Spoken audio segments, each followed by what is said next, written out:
must write down your goals.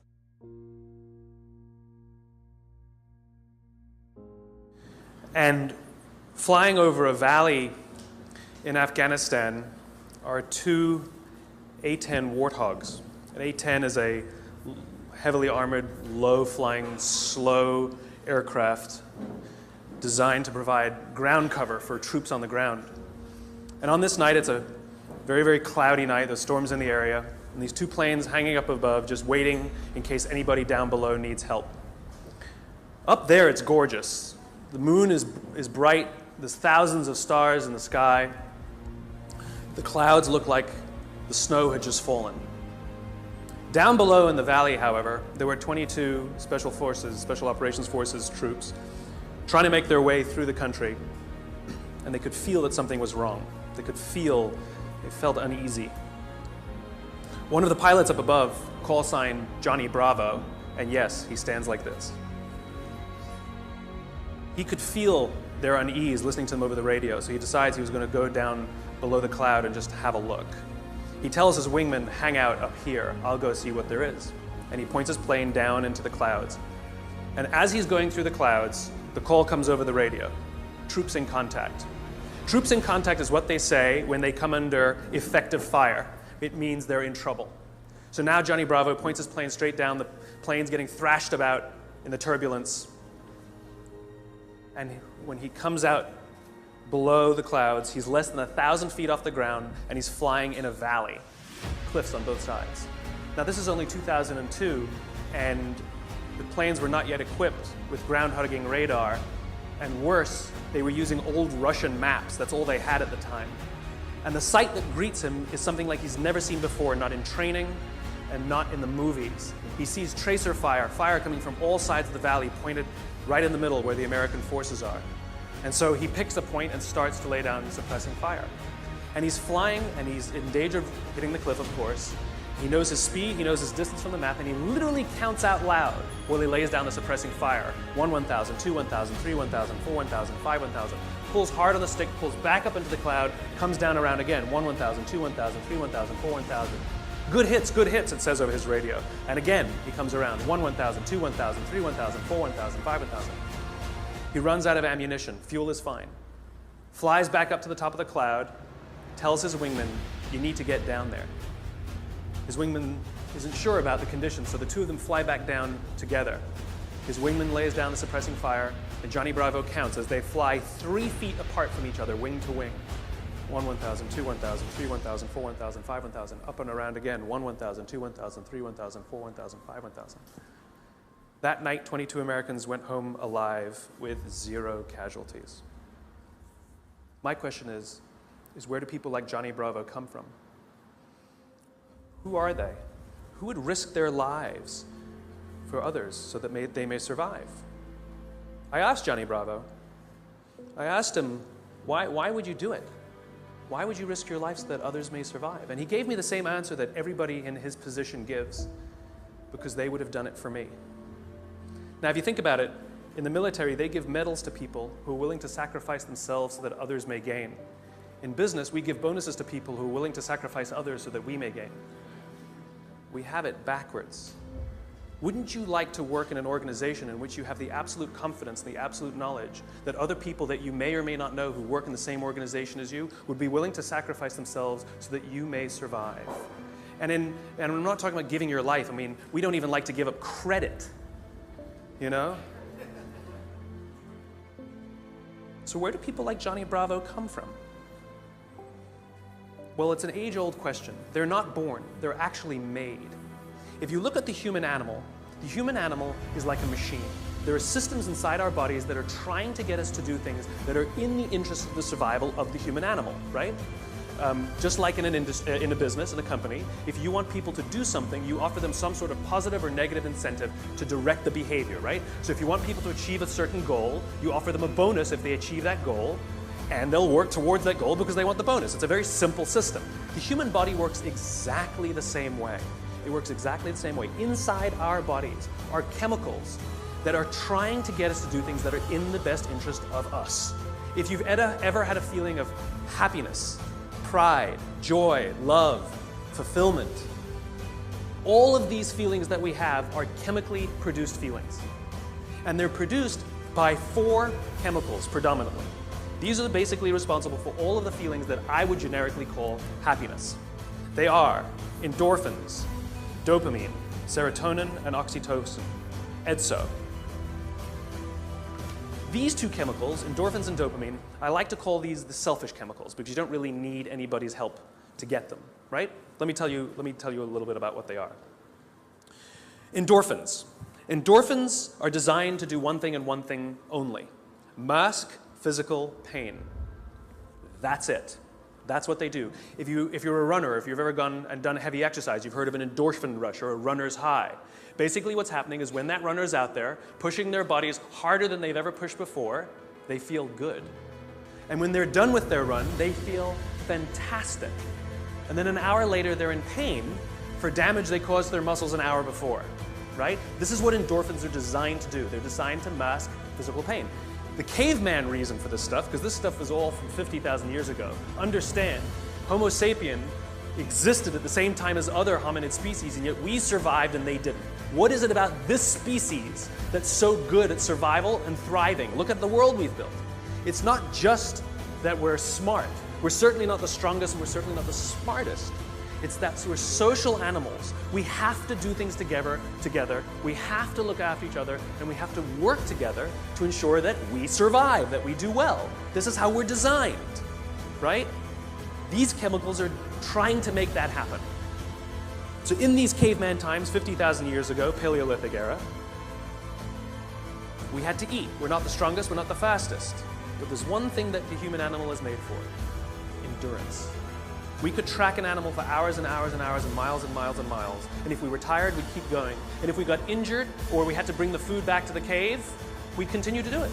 And it was so good, it felt so good, that maybe we'd even volunteer to go hunting the next day, just like we get addicted to exercise, right? Oh my God, it was so much fun yesterday. I will totally go hunting tomorrow, right? Good system for the survival of the group. Good system.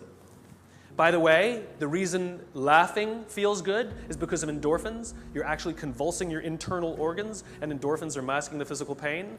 I'm sure everybody here has laughed so much that the endorphins eventually run out and you go, stop, stop, it hurts. Endorphins, they feel good. Dopamine. Dopamine is the feeling that you found something you're looking for, or that you accomplished something you set out to accomplish.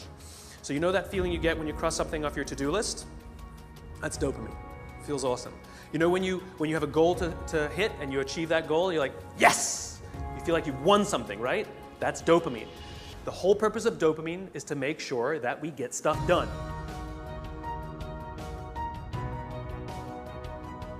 Right? The historical reason for dopamine, we would never eat if we only waited to get until we got hungry, because there's no guarantee that we would find food. So dopamine exists to help us go looking for food. We get dopamine when we eat, which is one of the reasons we like eating. And so when you see something that reminds you of something that feels good, we want to do the behavior that helps us get that feeling, right? So let's say you're out there going for a walk and you see an apple tree in the distance. You get a small hit of dopamine. And then what it does is it focuses us on our goals. And now we start walking towards the apple tree. And as the apple tree starts to get a little bigger, we feel like we're making progress. You get another little shot of dopamine, and another little shot of dopamine until you get to the tree and you're like, yes! Okay? This is why we're told you must write down your goals. Your goals must be tangible. There's a biological reason for that. We're very, very visually oriented animals. You have to be able to see the goal for it to biologically stay focused. Right? If you don't write down your goals, if you can't see your goals, it's very hard to get motivated, to get inspired. For example, think about corporate visions. Right? A corporate vision has to be something we can see. Right? That's why it's called a vision. You can see it. Right? To be the biggest, most respected, to be the fastest growing are not visions. They're nothing. Right? What does that even look like? Respected by whom? Your mother? Yourself? Your friends, your shareholders, who knows? What's the metric? Dunno. It's amorphous, doesn't motivate us. Just like I can't tell you, you will get a bonus if you achieve more. You're going to ask me, how much more? I'm going to say, more. Doesn't work. You need a tangible goal. You need a tangible goal, right? Here's a great vision. Martin Luther King, I have a dream that one day Little black children and little white children will play on the playground together and hold hands together. We can imagine that. We can set our sights on that. And every time we achieve a goal and achieve a metric and achieve a milestone that makes us feel like we're making progress to the vision we can see, we keep going and going and going until we achieve something remarkable. You have to be able to see it. Dopamine. Like I said, dopamine is the feeling you get when you set out to find something you're looking for as well. Talked about the to-do list. I came home from a trip just a couple days ago and I had a bunch of errands to run and I wrote down a little list of things I had to do and off I went, right? And as I was walking past, I think it was the dry cleaners, I don't remember. I was walking past something, I remembered, oh, I have to do that, and I hadn't written down on my to-do list. So I went in and finished what I needed to do, and then when I came out, I then wrote it on my to-do list and then crossed it out. Because I wanted the dopamine. Feels good. Dopamine comes with a warning. Dopamine is highly, highly, highly addictive. Here are some other things that release dopamine. Alcohol, nicotine, gambling, your cell phone. Oh, you think I'm joking? Okay, we've all been told that, if you wake up in the morning and you crave a drink, you might be an alcoholic. Well, if you wake up in the morning, the first thing you do is check your phone before you even get out of bed, you might be an addict. If you walk from room to room in your own apartment holding your telephone,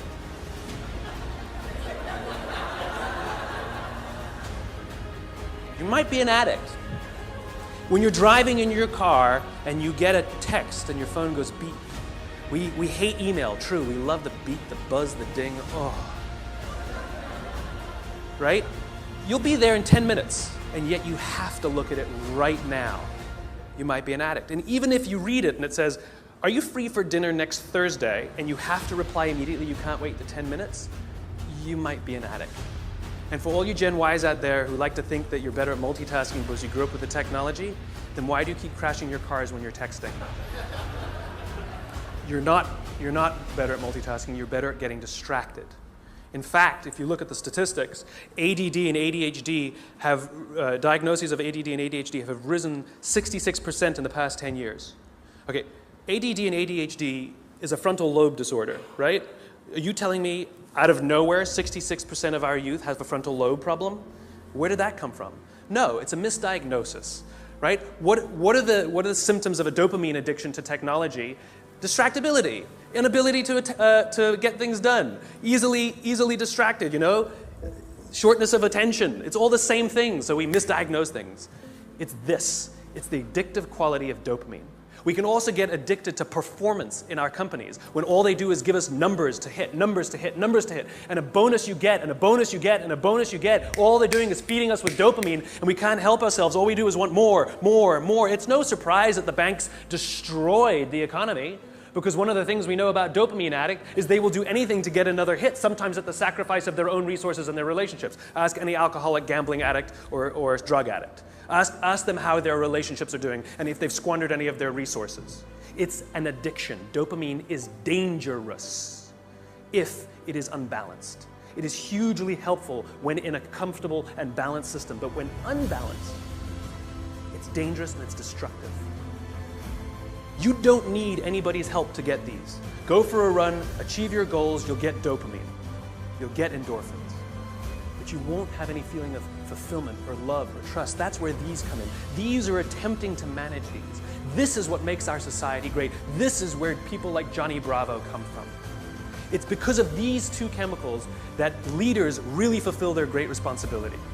Outside in the world is danger at all times for various reasons. In caveman times, that danger may have been, a saber-toothed tiger. It may have been the weather. It may have been a lack of resources. It may have been, who knows, any number of things. Things that with no conscience are trying to kill you. They want to end your life. And so how do we survive? We work together. And together, we come together in our groups, in our companies, in our tribes, to feel like we belong, to be around people who believe what we believe, so that we may feel safe. When we're surrounded by people who have our best interests in mind and we feel safe, we will organize ourselves and cooperate to face the dangers externally. Don't forget, the outside dangers are a constant. In a modern world, the outside dangers may be your competition that's trying to put you out of business, or at least steal your business. It might be the ebbs and flows of the economy. It might be terrorism. All of these unknowns, all trying to put you out of business, take away your job, take away your livelihood, end it for you. Nothing personal. It's a constant. Inside our organizations, the dangers we face are not a constant. They are a variable. And they are the decisions of leadership as to how safe they make us feel when we go to work. This is the job of leaders. Aesop said it better than I can. There's an Aesop fable about 4 oxen that stand tail to tail. And whenever the lion tries to eat them, no matter what angle from which he attacks, he will always be met with horns. However, due to infighting and disagreements, they separate and they go and graze in different parts of the field. And one by one, the lion picks them off and kills them all. When we stand together, we can more easily face the dangers outside. When we break up inside our companies, if our leaders don't allow us a space to feel safe inside our own companies, to feel like we belong, then we're forced to exert our own energy to protect ourselves from each other. And, by the way, expose ourselves to greater danger from the outside. If you have to worry about politics, if you have to worry about someone stealing your credit, if you have to worry about your boss not having your back, think about the energy you invest, not in your business, not in the products you're trying to develop, not in your work, not in how great you're producing, not in your creativity, but in just keeping yourself feeling safe. This is destructive. The responsibility of leadership is 2 things. 1, to determine who gets in and who doesn't get in. This is what it means to start with why. What are our values? What are our beliefs? Who can we allow in? Second thing is to decide how big this is. How big do we make the circle of safety? How big do we make the circle of belonging? Do we keep it around just our C-level executives and call it an inner circle and allow others to try and fend for themselves and maybe try and get into our inner circle? Or do we extend it to the outermost edges of the organization? Great leaders extend the circle of safety, the circle of belonging, out to the outermost edges, so the most junior person feels like they belong, feels safe, feels like they have top cover from somebody like Johnny Bravo. That's what these other 2 chemicals are trying to do. Serotonin is the leadership chemical, is responsible for feelings of pride and status. This is why public recognition is very important. We are social animals and we need the recognition of others. This is why we have the Oscars, and this is why we have public awards events. This is why we have commencement for graduation.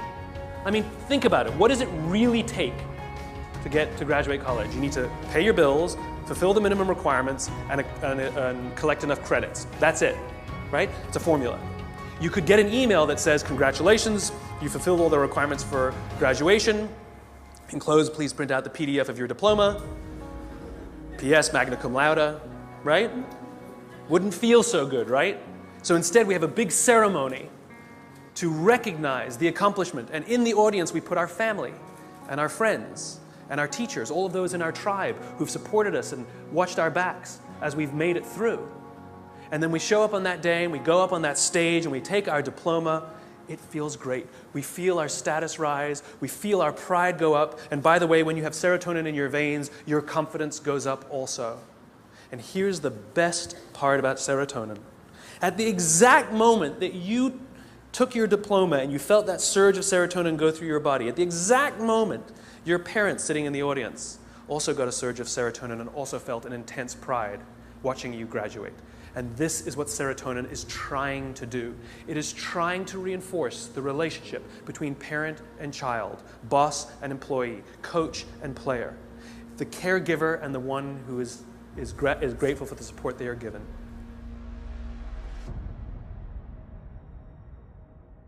And think about it.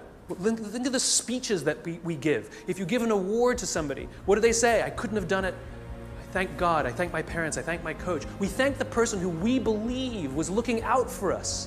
We could not have done this without them, we say.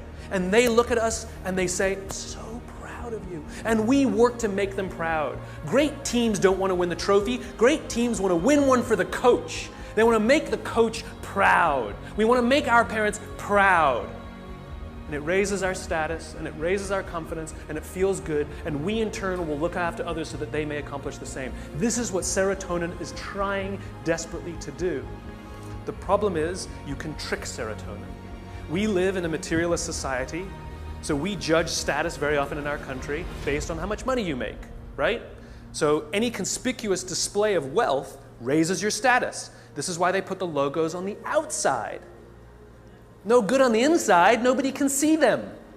We want the red line of our Prada glasses. How good, you own a pair of designer shoes, how good does it feel to put on your Gucci shoes? Oh my God, it feels so good. You walk out and you feel $1 million. You can actually feel your confidence rise when you put on the stuff, right? Because it's showing this display of status. It feels great. The problem is there was no real relationship that was reinforced because of it. You tricked the system. That's why we keep trying to accomplish things and accumulate more and more material goods, and yet we never feel successful because there was no relationship. We tricked it, we gamed it. Serotonin is the leadership chemical. The reason I call it the leadership chemical is a historical reason, a very simple historical reason. We had a very practical problem as our animal was developing, as the Homo sapien was developing. We lived in communities of about 100 and 150 people. And there's a very practical issue, which is if we're hungry and somebody brings back food and drop a carcass on the floor, we're all going to rush in to eat. And if you're lucky enough to be built like a linebacker, you will elbow your way to the front. And if you're the artistic one of the family, you get the elbow in the face. Not a good system to keep the whole tribe alive, and definitely not a good system for cooperation. Because remember, the value of group living means that if I trust you and you trust me, I can fall asleep at night and trust that you will alert me to danger. If I don't trust you, I can't go to sleep at night. It's the same in our companies. If we trust each other, we will turn our backs, we will take risks, we will innovate, we will do things that will change the course of our world. If I don't trust you, I can't do that. I can't do that. There's value in group living and group working. And so if you got an elbow in the face that afternoon, odds are very high that you're not going to wake the guy who punched you if danger's there. You're just not going to do it. Bad system. And so we evolved into hierarchical animals. We're constantly assessing and judging each other, constantly arranging ourselves. Who's the alpha? Who's the dominant? Who's the one who sort of is the more dominant personality or dominant talent in the room? In caveman times, it might have been physical muscle. In a creative industry, it might be talent. In the military, it might be courage. There's no standard by which we judge alphas. It's relative to the industries we're in. And it's relative to us as well. If you've ever met someone and you were nervous while you were meeting them, you're not the alpha. We've all had the experience where we're meeting somebody and we can sense that they're nervous meeting us. You're the alpha.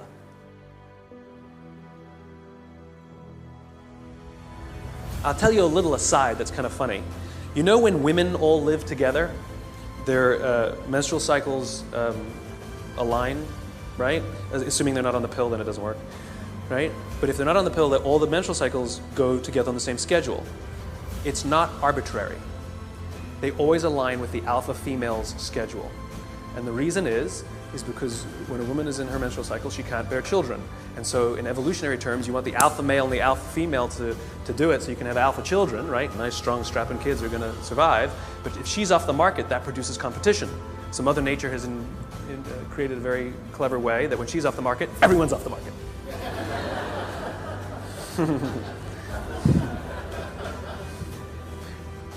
Back to the talk. So we're constantly judging and assessing each other who's alpha, right? And what we do is when we assess that someone else is the alpha, we voluntarily take a step back and allow them to eat first. Alphas get first choice of meat and first choice of mate. Good system. Good system. The alpha gets to eat first. The rest of us may not get the best cut of meat, but we will get to eat eventually and we won't get an elbow in the face. Good system. We'll happily alert them to danger later. Good system. This is why we're constantly trying to raise our status, is because there are benefits to being the alpha. People will do things for us and step back and offer us favors, right? We to this day, we're perfectly comfortable giving special treatment to our alphas. No one has a problem that your boss makes more money than you. You might think he's an ass, but you don't have a problem that he makes more money. Nobody has a problem that somebody who outranks us at work has a bigger office than us. Doesn't offend us. It is deeply ingrained in us. We happily step aside and allow our alphas first choice of meat and first choice of mate. It's good to be the king. There are advantages that come with being the alpha. You get special treatment. You get to eat first. People show you love and respect. It boosts the serotonin. You walk around like this. It boosts your confidence. It's awesome. But it comes at a cost. You see, the group is not stupid. We're not giving all of that stuff away for free. Leadership, alpha, comes at a cost.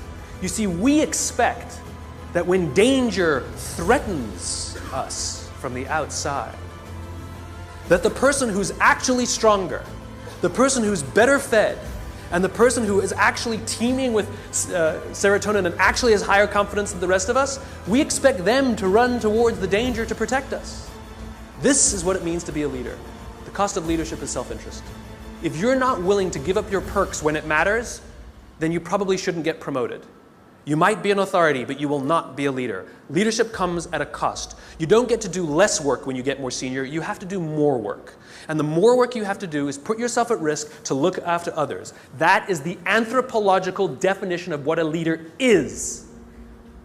This is why we're so offended by these banker boys who pay themselves astronomical salaries. It has nothing to do with the number. It has to do with the fact that they have violated a deep-seated social contract. We know that they made all of that money and allowed their people to be sacrificed. In fact, they may have sacrificed their people for the money. If I told you we're going to give $150 million to Nelson Mandela, would anyone have a problem with that? Nope. $250 million to Mother Teresa. Got an issue with it? Nope. It's not the number. It's not the amount of money they make. It's that we are deeply and viscerally offended that we know that we allowed them to have this alpha position and they did not fulfill their responsibility of the alpha. They're supposed to sacrifice themselves for us, never sacrifice us for themselves. This is why we're angry and offended and don't trust them. They fail.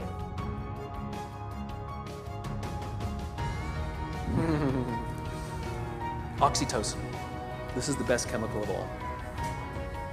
Oxytocin is the feeling of love, trust, and friendship. It's all the warm and fuzzies. It's all the unicorns and rainbows. It's the reason we like to spend time with our friends even if we don't do anything with them. We just sit and watch TV. We love their company. I promise you, nearly every single person sitting in this room today chose the person they're sitting next to. You're not sitting next to a stranger. You're sitting next to somebody you met, came with, or kind of know a little bit. Why? Because it makes you feel safer, doesn't it? If you got up and went and sat next to strangers, it wouldn't feel so good. That's the feeling of oxytocin. Oxytocin is that intense feeling of safety that someone's got your back. There are multiple ways you can get oxytocin. One way to get it is physical contact. Hugging feels wonderful, right? When women give birth to children, huge surge of oxytocin in their body. This is what's responsible for the mother-parent, the mother-child bond, right? It's all that oxytocin in the system. This is why shaking hands matters. Imagine you're doing a deal with someone and you're ready to sign the contract and you say, I'm so excited to do business with you. And they go, I don't need to shake, let's sign the contract, I'm also excited to do business with you. And you go, great, well let's shake on it then. They go, no, I agree to all the terms, let's get this deal done, I can't wait to work with you. You might get everything you want in the contract, but business, relationships are not rational. They're about feeling safe. They're about feeling we belong. It's human. And one of the ways we want to know that that relationship is solidified is with physical touch. Their simple refusal to touch you, to exchange that oxytocin, means one of two things will happen. You will either completely scuttle the deal or you will go into it nervous. Human bonds matter. Another way you can get oxytocin is through acts of human generosity. An act of human generosity is defined as giving of your time and energy and expecting nothing in return. Money doesn't work, sorry. If I told you that this morning I gave $1,000 to charity, what would you think of me? You'd be like, good for you. What, do you want a medal? But if I told you that last Saturday I gave up my day and I went and painted schools in the inner city, then what would you think? You'd be like, nice, cool, I should do more, right? The value of my labor, much less than $1,000, could have hired many more people for $1,000 to go paint schools in the inner city. But you see, as human beings, we put a premium on time because it is an equal commodity and it is a non-redeemable commodity. You spend money, you make money. You spend time, you'll never get it back. Some of you are sitting in this room right now saying, I will never get this time back. I got nothing for you. So we put a premium on people who give us their time and energy.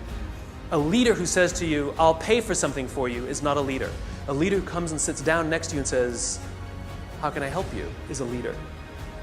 I was talking to some oil executives, and they were trying to convince me that they really care about how fulfilled and how happy their employees are at work, to which I said, no, you don't. And they said, no, we do. And I said, no, you don't. And they said, yeah, we do. You see how this went. And I said, I bet you hired some high-priced consultancy to come and do a web survey about whether people like their jobs or not. And they said, well, we didn't hire a consultancy. I said, okay, so it's kind of like sending your son an email, right? Dear son, your mother and I care that you feel like a valuable part of this family. Please tell us candidly what we can do better so that you feel like you belong here because we really love you. Love, Dad. Or you go into his room, you sit on his bed, and you say, hey, son, your mom and I really care that you feel like a valuable member of this family. Please tell us candidly what we can do better because we want you to feel like you belong and we really love you. Same words, same intention, same desire. The difference is one you gave time and energy and the other one you didn't. This is the problem with email. It's too easy. It's too easy. There's no time and energy expended. It's too easy. Don't feel anything. If I come to your house for dinner and you make me a lovely dinner, the next day I send you a very nice thank you email, what a wonderful host you are. Or 3 days later, you receive a handwritten note from me with the exact same words that were written in the email. Which one makes you feel better? Handwritten note. The sentiment was the same, the words were the same. The difference is one took a little more time and a little more energy.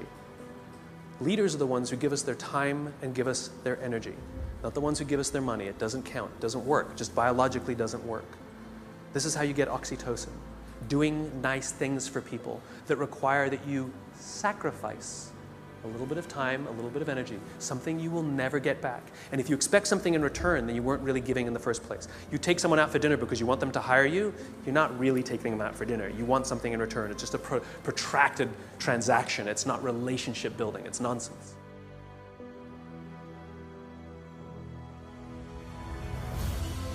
I was walking down the streets of New York, true story, and the guy in front of me, his backpack opened and a bunch of paper spilled out on the street.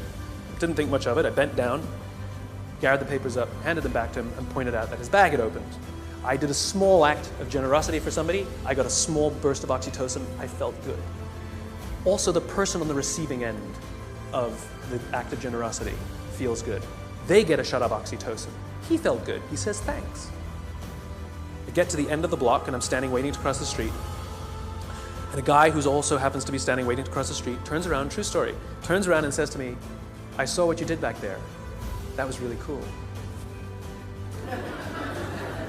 As it turns out, witnessing acts of human generosity release oxytocin.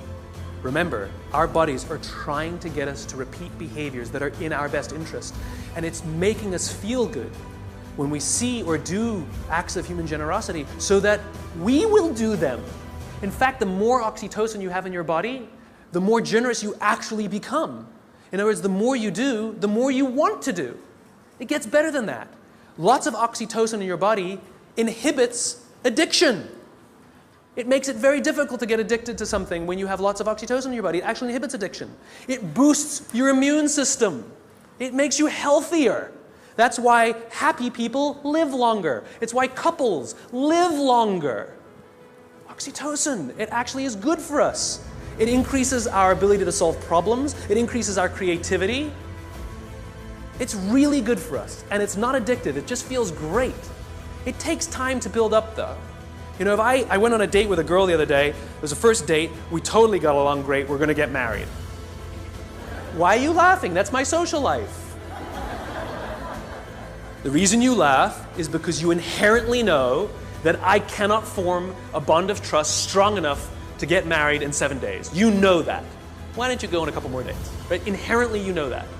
Right? But if I told you that I've been dating somebody for 7 years and we're not married yet, what do you say? What's wrong? In other words, we know that that bond of trust takes more than 7 days and less than 7 years. Don't know how long it takes, though. So when you start a new job and you're really excited to work there and they're really excited to have you, don't quite feel like you belong. You don't quite feel like you're trusted yet, right? Even though you were really excited and they're really excited, it takes time. And you have to do little acts of generosity and make little sacrifices, do little things for people. Not big risks, small risks. It's like dating. You know, you don't start by buying them a diamond. You start by taking them for lunch, buying them a drink, you know? Little bits. Then they take you out, or you take them out again. You do something a little bigger. Then you do that in a movie. Then they come over, and then you buy them flowers, and then you say, I love you. And one day you wake up in the morning, it's like you press this belief button. You just, I'm in love. I don't know when it happened. It just clicks, and you feel like you belong. Same thing at work. Same thing at work. It just clicks, and you feel like you belong because you got enough oxytocin built up in your system. We don't allow this to happen. We're too busy sending emails. We're too busy sending emails. The next time you want to tell somebody something, email is fantastic for the exchange of information, right? It's fantastic. Here's the report you wanted. The meeting's at 4 o'clock. Fantastic. What did you think of my idea? Do not reply on an email. That's an emotional question. Email is a rational tool. You get up from your desk. You walk the 30 feet. And you say, wanted to tell you what I thought of your idea. And I promise you, not only will that information be better received, but you will start to create relationship because oxytocin starts to get released. If you can't get up and walk 30 feet, pick up the telephone. I've done it. It's an amazing thing. You pick up the phone and you go, hey. They're like, hey, what's the matter? They're like, no, I'm just replying to your email. Wanted to tell you what I thought. What? And people who tell me, but I need a paper trail. Have the conversation, hang up and say, just to confirm what we talked about, boom, there's your paper trail. The reason we get so many emails is because we reply to them all. And 12 emails are sent, and then somebody misunderstands something, and somebody gets angry, and then you have to pick up the phone and deal with it anyway. Do it at the beginning. Quicker, easier, better.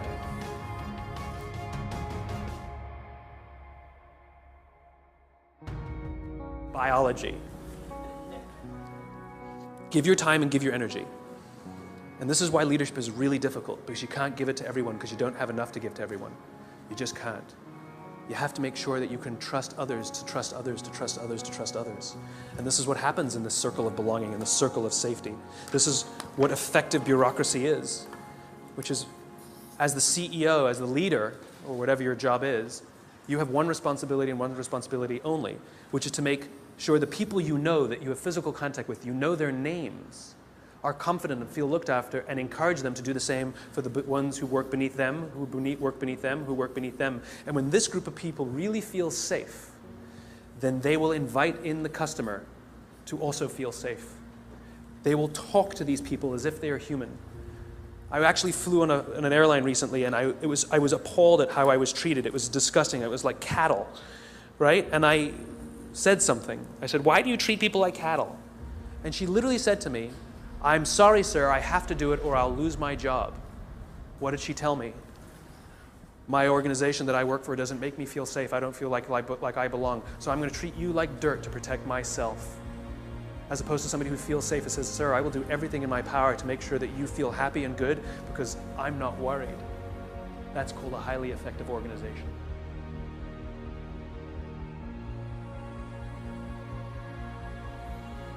There's one more chemical I haven't told you about. The big C. Cortisol. Cortisol is the feeling of stress and the feeling of anxiety. We share these chemicals with all the social mammals. And so when you see a herd of gazelle, you've all seen the documentary on Discovery or whatever, right? You see a herd of gazelle grazing. And one of them thinks they hear a rustle in the grass. And they go, head, right?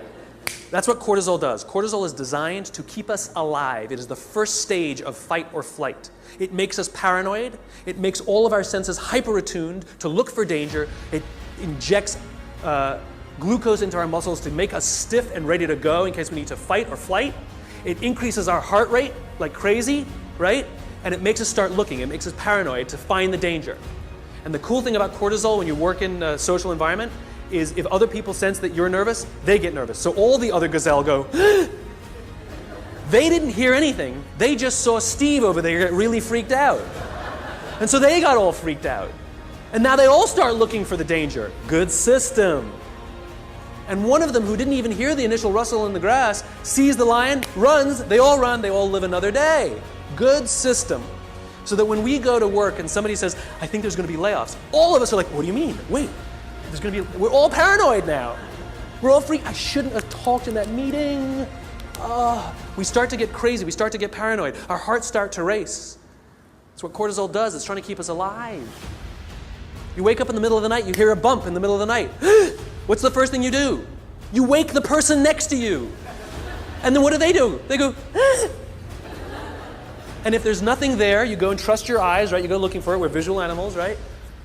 If there's nothing there, you go like this. Cortisol leaves our body, and we relax, and our heart rate goes back down. Cortisol, to get all of that extra energy, to make us paranoid, to make us self-interested, it needs to shut down non-essential systems, because it has to get it from somewhere, right? So it shuts off things like growth. You don't need your fingernails to grow at that moment. It shuts it off. The other thing it shuts off is our immune system. Don't need it in that moment.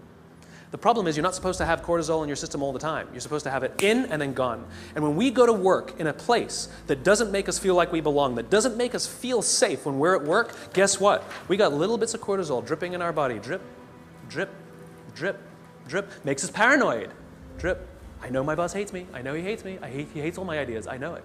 Drip, drip. It makes us self-interested. One of the things cortisol does, it inhibits the release of oxytocin. Biologically, if you work in a high-stress environment where you don't feel safe, you are biologically less empathetic and less generous. We don't care about each other because we're too busy trying to protect ourselves. Drip, drip, drip. Our immune systems are now compromised. Drip, drip, drip. We live in a country with some of the best medical education in the world, some of the best medical systems in the world, some of the best doctors in the world, some of the best hospitals in the world, some of the best medicines in the world. Please explain to me why diabetes is on the rise, heart disease is on the rise, some cancers are on the rise. It ain't partially hydrogenated oils. Our jobs are killing us. And the people who are responsible are the leaders. And we also know that parents who come home stressed out, their kids learn that this is what work is. That work is something that makes you short-tempered and unhappy. And so they expect it as they grow older.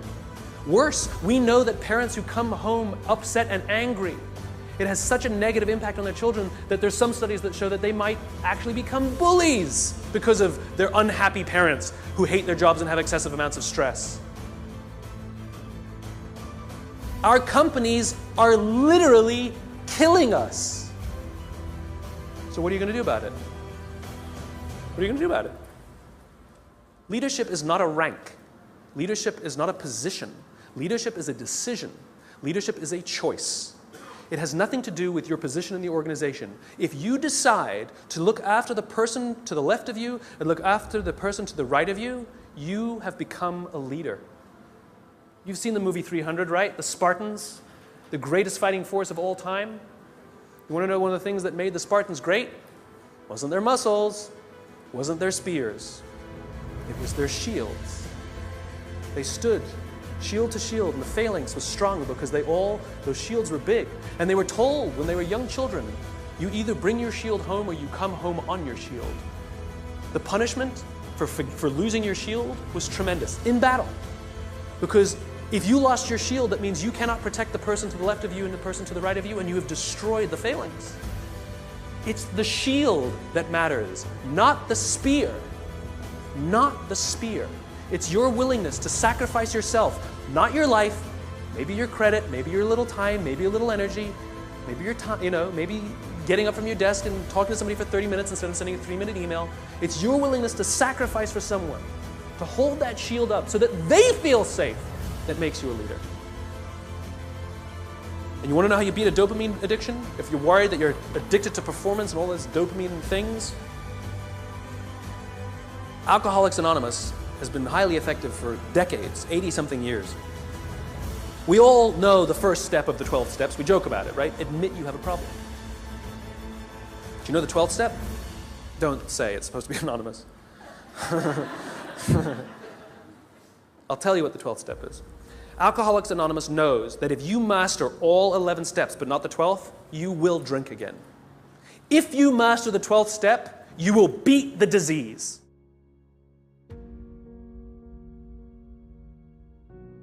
What's the 12th step?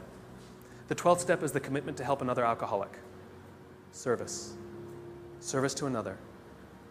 Oxytocin wins. Serotonin wins. The more we look after each other, the safer we feel, the more we feel like we belong, and the more we will work together to confront the dangers outside. Do this for others, and others will become Johnny Bravo. Thanks very much.